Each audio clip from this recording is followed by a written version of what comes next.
Somaliland oo war la yaab leh ka soo saartay dagaalkii ka dhacay magaalada Laascaanood ee xarunta gobolka Sool. Maxay ka sheegtay arrimaha Puntland? Muxuu markaasi yahay warkan ay soo saartay Somaliland? Qalkan ayaad kaga bogan doontaa ilsoco aynu ku bilownay wasaaradda arrimaha gudaha Somaliland ayaa soo saartay bayaan ay kaga hadlayso dagaalkii ka dhacay magaalada Laascaanood ee gobolka Sool. halkaasi oo isku farasaareen ciidamada Somaliland iyo xoogga SSC. qoraalka ka soo baxay Somaliland ayaa waxaa lagu sheegay in dagaalkii ay bilaabeen ciidamo isugu jira argagixiso iyo kuwa Puntland, kuwaasi oo weeraray saldhigyada ciidamada Somaliland. sida lagu sheegay warkan, ciidamada maamulka Puntland ee Soomaaliya oo garab ka helaya kooxaha hawaanta iyo argagixisada ayaa weerar ku soo qaaday fadhiisimada ciidamada qaranka Jamhuuriyadda Somaliland ee magaalada Laascaanood ee gobolka Sool ayaa lagu yiri qoraalka. sidoo kale Somaliland waxay sheegtay in dagaalkii maanta ay ku jibisay dhinacyadii isfarasaareen aagga Laascaanood, isla markaana ay ka gubeen gaadiid dagaal. ciidamada qaranka Jamhuuriyadda Somaliland oo markasta diyaar u ah difaaca iyo ilaalinta qarannimada ayaa ku dhuftay cadowga soo weeraray dhirbaaxo aanay mahadin. waxaa ciidamada maamulka Puntland ee Soomaaliya iyo kooxaha argagixisada lagu gubay baabuur badan oo tiknika ah, ahaana waa la jibiyey ayaa lagu yiri qoraalka. ugu dambeyntii, qoraalkan oo ku saxiixan yahay agaasimaha warbaahinta iyo xiriirka dadweynaha ee wasaaradda arrimaha gudaha Somaliland, Cabdulaahi Axmed Carshe, ayaa lagu sheegay in Somaliland aysan cidna duulaan ku ahayn. markasta ciidamada qaranka Jamhuuriyadda Somaliland cidna duulaan kuma aha, balse haddii soo weerarta waxay ka qaadaan tallaabo adag oo lama ilaawana ayaa lagu yiri qoraalkan ay Somaliland ka soo saartay dagaalkii Laascaanood. dagaal culus oo maanta dib u qarxay duleedka magaalada Laascaanood, kaas oo u dhexeeya ciidamada militariga Somaliland iyo kuwa dadka deegaanka ee SSC Khaatumo. dagaalka ayaa waxaa lagu soo waramay in xooggiisa uu ka dhacay bariga magaalada Laascaanood, halkaasi oo isku horfadhiyeen ciidamada labada dhinac. ilaa wareedyo lagu kalsoon yahay ayaa warbaahinta u sheegay in dagaalkan uu ka dhashay weerar ay ciidamada Somaliland ku soo qaadeen fadhiisiin ay leeyihiin kuwa SSC Khaatumo, waxaana kadib sidaas ku qarxay dagaal culus oo khasaare badan uu soo gaaray labada dhinac. haddaba Somaliland ayaa waxay iska fogeysay eedda in ay ayadu soo qaaday dagaalka, waxayna sheegtay in Puntland ciidamo ka socda iyo kuwa argagixisada ay soo weerareen saldhigyo ay ku lahaayeen ciidamada Somaliland bariga magaalada Laascaanood, halka SSC iyaduna ay sheegtay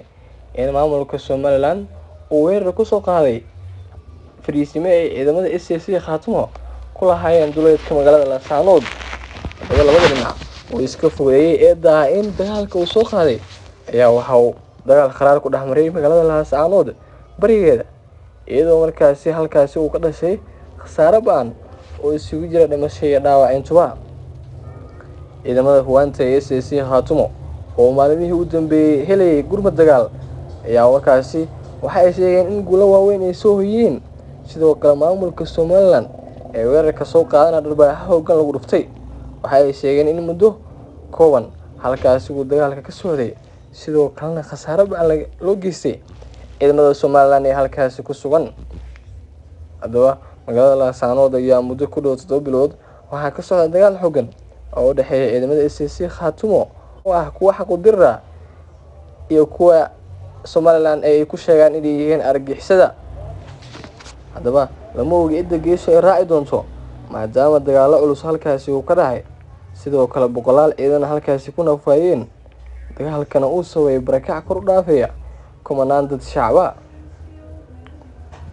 xaaladda ayaa weli kacsan, waxaana weli dhaqdhaqaaqyo laga dareemayaa duleedka magaalada Laascaanood ee xarunta gobolka Sool, iyadoo markaasi labada ciidan halkaasi isku horfadhiyaan, sidoo kalena isdhaafsanayaan rasaasta noocyadeeda kala duwan. lama oga sida ay wax noqon doonaan iyo halka ay xaaladdu ku dambeyn doonto, maadaama weli ay ciidamadu is horfadhiyaan. sidoo kale hanjabaad iyo hadal adagna warbaahinta isku marinayaan labada dhinac. war la yaab leh ka soo saartay dagaalkii ka dhacay magaalada Laascaanood ee xarunta gobolka Sool. maxay ka sheegtay arrimaha Puntland muxuuse markaasi yahay warkan ay soo saartay Somaliland qalkan ayaad kaga bogan doontaa il soco aynu ku bilownay wasaaradda arrimaha gudaha Somaliland ayaa soo saartay bayaan ay kaga hadlayso dagaalkii ka dhacay magaalada Laascaanood ee gobolka Sool halkaas oo isku farasaareen ciidamada Somaliland iyo xoogga SSC qoraalka ka soo baxay Somaliland ayaa waxaa lagu sheegay in dagaalkii ay bilaabeen ciidamo isugu jira argagixiso iyo kuwa Puntland kuwaasi oo weeraray saldhigyada ciidamada Somaliland sida lagu sheegay warkan ciidamada maamulka Puntland ee Soomaaliya oo garab ka helaya kooxaha waanta iyo argagixisada ayaa weerar ku soo qaaday fadhiisimada ciidamada qaranka Jamhuuriyadda Somaliland ee magaalada Laascaanood ee gobolka Sool ayaa lagu yiri qoraalka sidoo kale Somaliland waxay sheegtay in dagaalkii maanta ay ku jirisay dhinacyadii ay isfarasaareen aagga Laascaanood isla markaana ay ka gubeen gaadiid dagaal ciidamada qaranka Jamhuuriyadda Somaliland oo markasta diyaar u ah difaac iyo ilaalinta qarannimada ayaa ku dhuftay cadowga soo weeraray dhirbaaxo aanay mahadin waxaa ciidamada maamulka Puntland ee Soomaaliya iyo kooxaha argagixisada lagu gooyay baabuur badan oo tiknik ah waa la jibiyay ayaa lagu yiri qoraalka ugu dambeyntii qoraalkan oo ku saxiixan yahay agaasimaha warbaahinta iyo xiriirka dadweynaha ee wasaaradda arrimaha gudaha Somaliland Cabdulaahi Axmed Carshe ayaa lagu sheegay in Somaliland aysan cidna duulaan ku ahayn markasta ciidamada qaranka Jamhuuriyadda Somaliland cidna duulaan kuma aha balse haddii soo weerarta waxay ka qaadaan tallaabo adag oo lama ilaawana ayaa lagu yiri qoraalkan ay Somaliland ka soo saartay dagaalkii Laascaanood dagaal culus oo maanta dib u qarxay duleedka magaalada Laascaanood kaas oo u dhaxeeyay ciidamada militariga Somaliland iyo kuwa dadka deegaanka ee SSC Khaatumo dagaalka ayaa waxaa lagu soo waramay in xooggiisa uu ka dhacay bariga magaalada Laascaanood halkaasi oo isku horfadhiyeen ciidamada labada dhinac ilaa wareedyo lagu kalsoon yahay ayaa warbaahinta u sheegay in dagaalkan uu ka dhashay weerar ay ciidamada Somaliland ku soo qaadeen fadhiisiin ay leeyihiin kuwa SSC Khaatumo waxaana kadib sidaas ku qorxay dagaal culus oo khasaare badan uu soo gaaray labada dhinac